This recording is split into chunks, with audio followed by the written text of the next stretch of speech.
আদ্দিমা তো সকালে বাগানে ফুল তুলতে আসে। আদ্দিমার কোনো বিপদ হলো না তো? আদ্দিমা, আদ্দিমা, আদ্দিমা, আদ্দিমা, আদ্দিমা, আদ্দিমা, আদ্দিমা। তুমি অনেক কিছু জেনে গেছো বুড়ি, আর তো তোমায় বাঁচিয়ে রাখা যাবে না। এবার তোমায় মরতে হবে যে। আদ্দিমা, আদ্দিমা, আদ্দিমা। মালা, তুমি এত ভোরবেলা বাগানে? আমি আদ্দিমার আর্তনাদ শুনেছি। আদ্দিমা নিশ্চয়ই খুব বিপদের মধ্যে আছে। আমি আদ্দিমাকে কোথাও খুঁজে পেলাম না। তুমি দেখেছো সুধন্য? না না, আর্তনাদ মানে আমি তো আদ্দিমার কোনো আর্তনাদ শুনিনি, আর আমি তো দেখতে পেলাম না আদ্দিমাকে। কিন্তু আমি তো স্পষ্ট শুনেছি সুধন্য। আচ্ছা, তুমি এত সকালে বাগানে কি করছো? কুমারকে খুঁজতে। ভোর রাতে কুমার? কি বলছো? কুমার তো বেলা করে ঘুম থেকে ওঠে। না সুধন্য, কুমার তার কক্ষে নেই। আমি সারা রাজবাড়ি তন্ন তন্ন করে খুঁজেছি, কুমারকে কোথাও খুঁজে পাইনি। তারপর শেষে বাধ্য হয়ে আমি এই বাগানে এলাম কুমারকে খুঁজতে। কিরণমালা, তোমার কথা একটা ভুল হচ্ছে। আমি তো এদিক দিয়ে এলাম, আমি কুমার আদ্দিমা কাউকে দেখতে পেলাম না। না সুধন্য, আমার ভুল হচ্ছে না। আচ্ছা, সে পরে দেখা যাবে এখন। কিরণমালা, তুমি এখন রাজবাড়িতে ফিরে যাও। কিন্তু কোনো কিন্তু নয়, ফিরে যাও।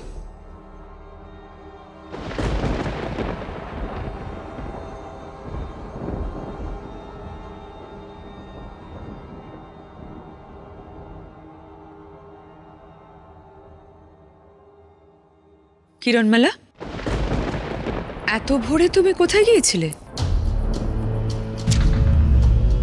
কুমারের প্রসঙ্গটা বলা কি উচিত হবে?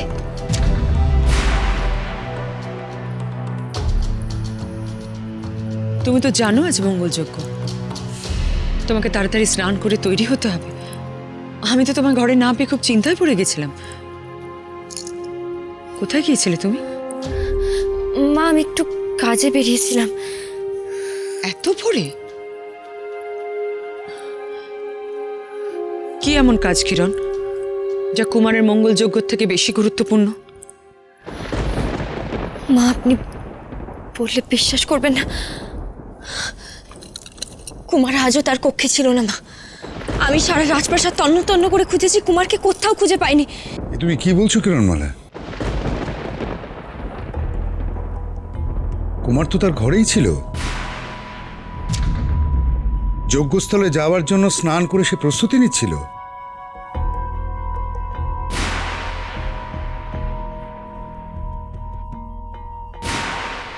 কুমার, তুমি কক্ষে ছিলে? হ্যাঁ, আমি তো জানি আজকে ভোরবেলা আমাদের যজ্ঞে বসতে হবে, তাই আমি যজ্ঞের জন্য স্নান করে প্রস্তুতি নিচ্ছিলাম কিরণমালা। আমি তো স্নানাগারের দিকেই গিয়েছিলাম। কোথায়?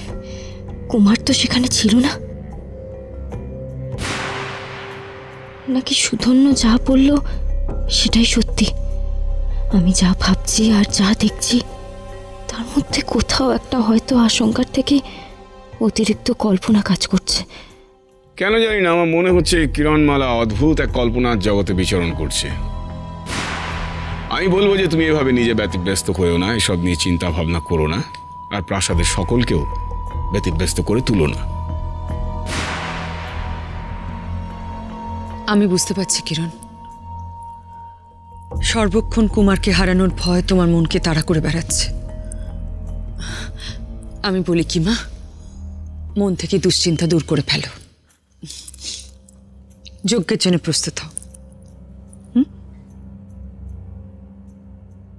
এসো কুমার, এসো ভ্রাতা।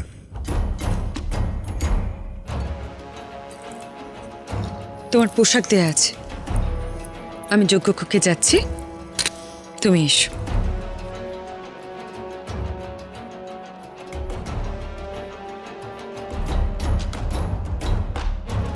কিরণমালা থেকে শুরু করে মহর্ষি সবাই মুখিয়ে আছে মঙ্গল যজ্ঞে অন্যরকম কিছু হয়তো ঘটবে।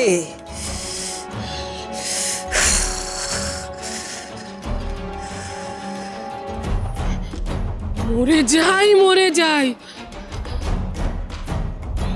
কোটিমা, অন্যরকম কিছু তো ঘটতেই পারে না। মঙ্গল যজ্ঞ হলো শুভ যজ্ঞ, সে তো ডঙ্কারকে আটকে দিতে পারেই না। ঠিক ঠিক বলেছো তুমি মা, সেই জন্য আমাদেরই সাবধান হতে হবে, ওখানে যেন কোনো রকম গন্ডগোল না হয়। ডঙ্কারের পাশে থাকতে হবে আমাদের। চলো চলো সবাই। জয় মহারাজ বিক্রম সিংহের জয়। জয় মহারাজ বিজয়, আসন গ্রহণ করুন। জয় মহারাজ বিক্রম সিংহের জয়। জয় জয় মহারানী আম্রপালির জয়। জয়।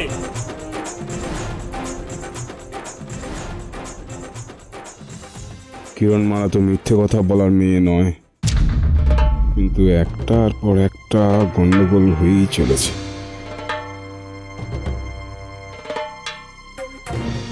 দেখা যাক এই মঙ্গল যজ্ঞের সময় কোনো অঘটন ঘটে কিনা।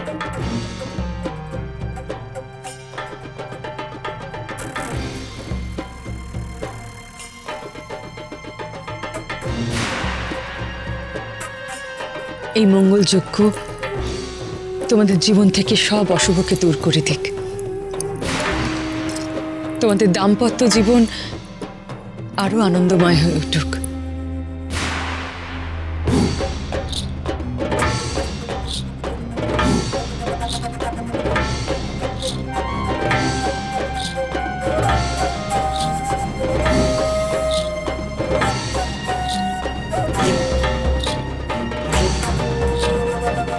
এবার আমাদের যজ্ঞ শুরু করতে হবে।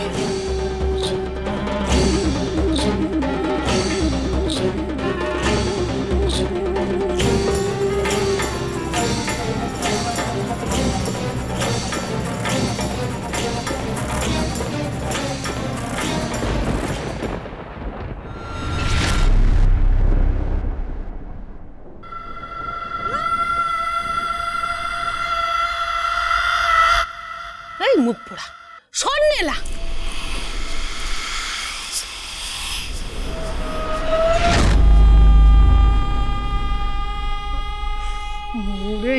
মরে যাই সর।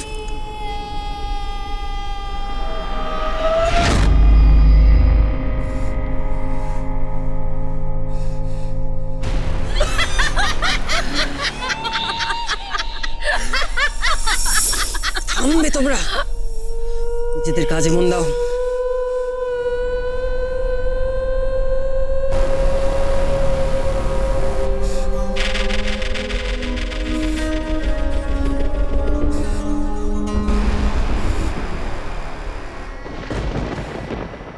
কুমার বারবার শেষ প্রহরে ঘর ছেড়ে বেরিয়ে যায়, কেন যায়, কোথায় যায়?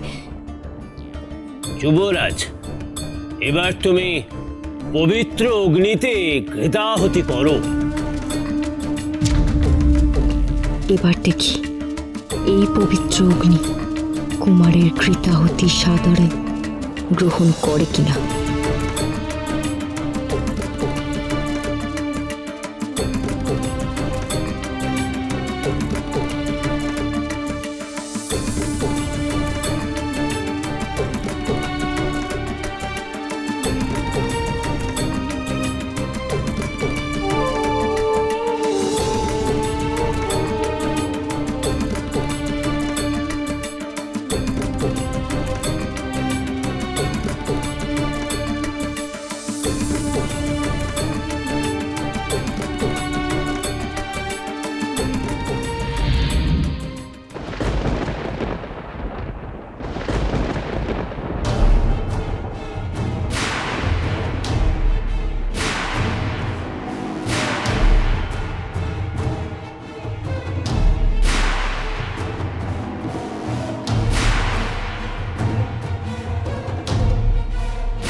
কি হলো মহর্ষি? মঙ্গল যজ্ঞের অগ্নি এভাবে ক্ষিপ্ত হয়ে উঠছে কেন?